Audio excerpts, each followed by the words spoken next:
I have made a video on this premise before, and I realized after watching it several times that I am not being as clear and as decisive as I would like to be in conveying the information in this presentation.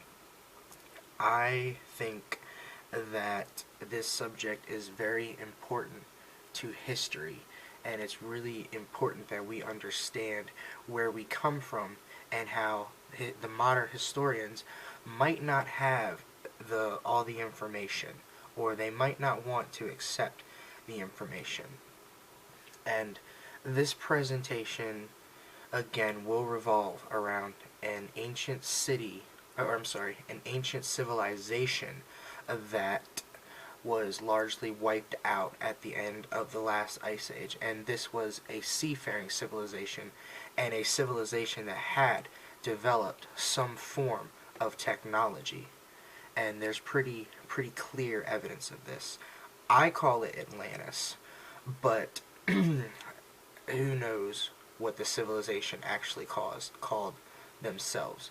I call it Atlantis, and I do not believe that Atlantis was a city. I believe that Atlantis was a civilization. So I'm just going to dive right into everything, and I'm going to try to make this as short as I possibly can and as clear as I can. Now, the first thing that I'm going to touch on is Egypt. And at first glance, you might not think that Egypt and Atlantis would have a relationship, but in fact, they very much do. Now I'm going to focus on the Sphinx and the pyramids. First, I'm going to focus on the Sphinx. The Sphinx is said to be roughly 5,000 years old, and there's pretty concrete evidence that it's at least 12,000 years old. And the real smoking gun on this is the rainwater erosion that is on the back of the Sphinx and the Sphinx enclosure. And this is erosion that the modern historians would have you believe was caused by wind and sand erosion. Well, I am going to show you picture of a comparison with wind and sand erosion to rainwater erosion. Here's an example of water and rain erosion as well as wind and sand erosion, and you could tell that they look nothing alike. They are very different, and you cannot mistake one for the other. Now you look at a picture of the Sphinx enclosure, and you very clearly see that there is rainwater erosion patterns on the enclosure. You can also clearly see wind and sand erosion on the enclosure. However, that is to be expected when a monument has been sitting out in the desert for an extended period of time. Now, the last time there was rainfall like this in the Nile Valley was approximately 12,000 years ago. At that time, Egypt was not a desert. It was very fertile. It was very lush and green. It was a very nice place to live. This is an example of how this rainwater would have caused the grooves and crevices and the trickle effect that is on the Sphinx.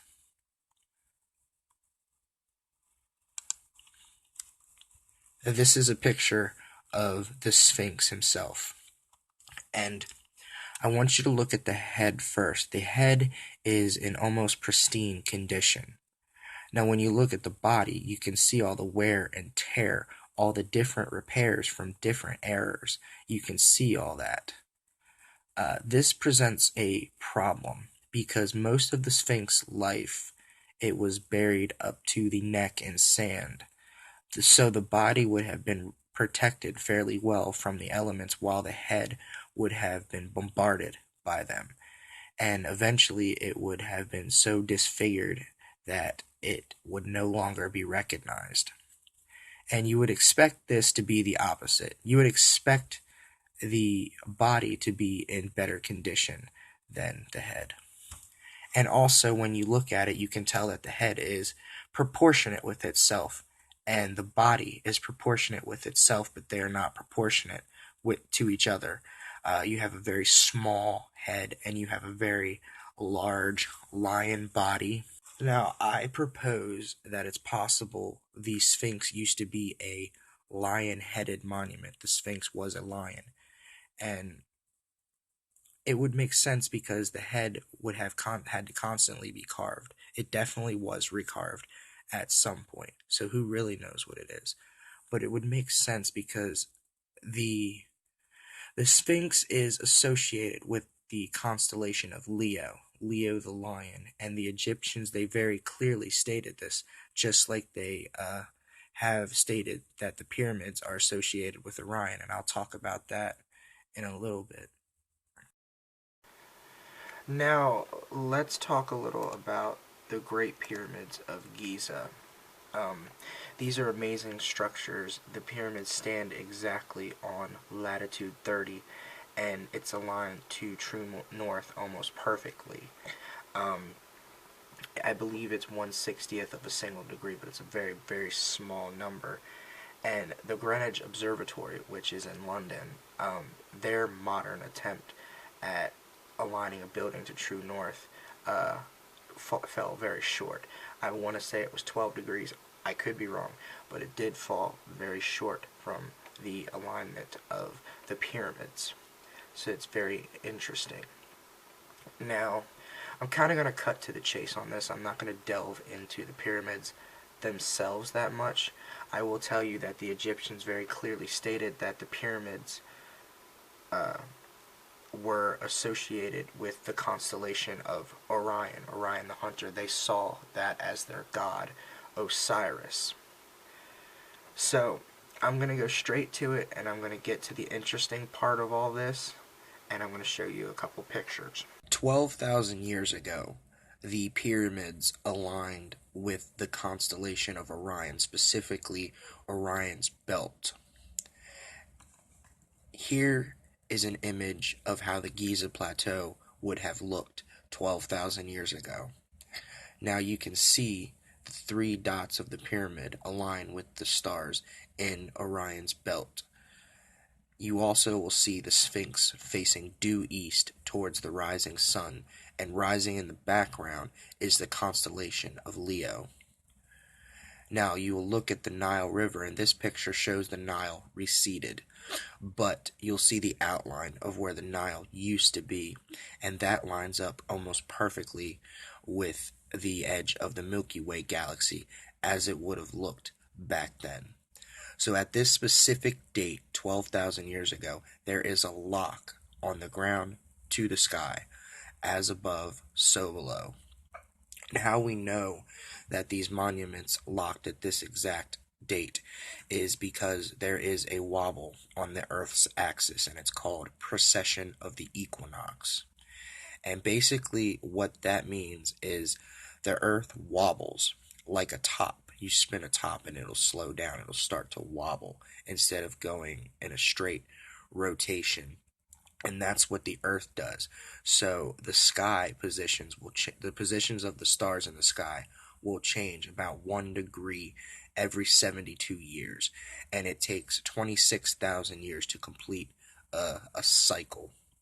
So over that time, the positions of the stars will change. For example, today the pyramids will not lock with Orion, neither will the Sphinx and Leo. This is Göbekli Tepe. This is a giant megalithic site that was only discovered just a few years ago. Now, this site alone throws the whole historical timeline out of whack because it is at least 12,000 years ago. Nobody is in dispute of this. There is very, very clear evidence. There's a problem with this, though, because 12,000 years ago, we were only supposed to be hunter-gatherers, living in small tribes, following the game. We were nomads. We didn't have the capability to do something of this, to create something of this magnitude. But obviously it was created. Obviously someone created this. And you will notice on this picture that there are transparent rings and there are solid rings. The solid ones were sites that have already been excavated, but the transparent ones are structures that are still underneath the ground and have yet to be excavated. Now, when you look at the pillars at Göbekli Tepe, you notice that there are all kinds of creatures that are 3D carved on these pillars. You'll notice animals that weren't indigenous to that area. You will notice animals that were. You will notice animals that we do not recognize. You also notice humanoids as well. Everybody knows the story of Noah's Ark. Noah builds an ark to save his family and two of every animal in the world because God was about to destroy the world. Um, Noah's Ark is said to rest on Mount Arad, which faces directly at Göbekli Tepe, and it's not very far away. Now, I believe that the origin of the Noah's Ark story is Göbekli Tepe, and it would make sense because of the carvings themselves, all the 3D carvings that show the animals and the flowers and the humanoids and all of that. It seems like it's a record literally written in stone, and the site itself was intentionally buried, and the site had not been contaminated by the outside world, so it wouldn't give a false reading when you did your carbon dating, and the carbon dating dates it back to 12,000 years old. It's entirely possible that someone knew or someone had survived a catastrophe and they made a record of things that were lost. Now, the last ice age came to a rapid end. Sea level rose 300 feet overnight, and at that time, 12,000 years ago, approximately, the best places to live were on the coastlines by the water. The inlands were very inhospitable. They were mostly desert, and anything along that coastline would have been wiped out in an instance. Just like that, it would have been gone. And the most logical explanation for the rapid melting of the Ice Age is that there was a comet that hit and instantly liquefied all this water that slammed into the ocean. Not only that, but there were continental wildfires. And what happens when a comet hits is it'll throw what's called superheated ejectors up into the air, and they will fall down like ash or rain, and they will set everything on fire. Now, there are also very old maps that show us very extraordinary things. There's a famous one, it's called the Piri Reis map, and Piri Reis was a Turkish admiral who was allowed entry into the Great Library of Alexandria in Egypt, and he began to sketch things that he saw. And one of the things he sketched was what Antarctica looked like underneath the ice. Now, how did anybody back then know what Antarctica looked like underneath the ice? It would have been impossible. Antarctica wouldn't have even been discovered for another 300 years. This isn't the only map we have, but that is one of the most famous ones. There is an island, it was called High Brazil, and this is mapped on one of these maps in the exact same spot where an island once existed but has not been underwater for several thousand years. So there would have been no way for somebody to have known that this island was underneath this water. Now, The last piece of this presentation is the earliest surviving story of Atlantis, which was written by Plato around 2,000 years ago. And Plato tells of a man named Solon, who he got the story from.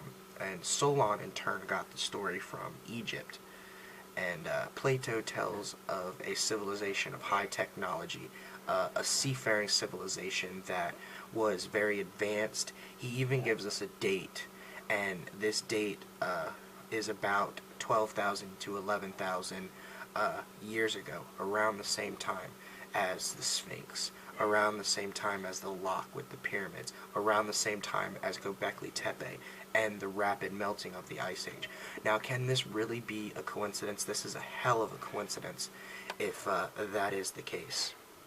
Now, I think that something catastrophic happened around 12,000 years ago, and there was a civilization that was largely wiped out, and they settled in different parts of the world and began to teach the indigenous people their science and their beliefs and all of this in a form that they could understand.